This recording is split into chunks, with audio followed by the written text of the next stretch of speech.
Ką atsakyti moteriai, kuri nori pertraukos jūsų santykiuose? Vienas vienintelis dalykas.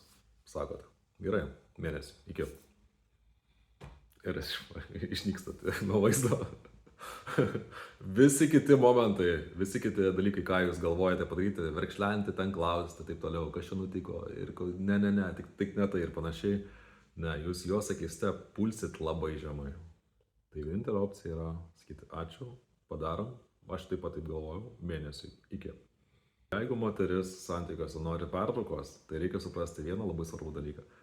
Santykiuose pertraukos nesiūlo niekas, jeigu jose yra laimingas. Tai jeigu jūsų moteris nori pertraukos, kažkas yra ne taip. Tai jau iškasai, tai jos nedžiugina. Ne galbūt nežino, ko nori. Žodžiu, vienas dalykas yra susijęs su ją. Tiesiog nėra laiminga, arba jinai nežino, ko nori. Arba tai tiesiog netinka.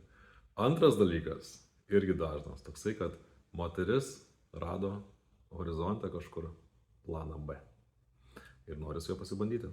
Nueiti pasimatymą į kelis, gal į 3, gal į 4, gal į 5.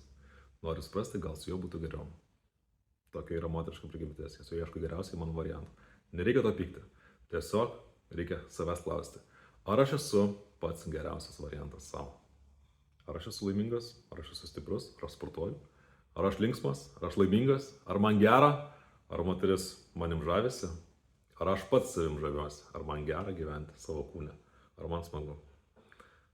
Kai padarysi visus šitos klausimus, tokiu atsakymu taip, klausimų nebus, moterų tau netruks.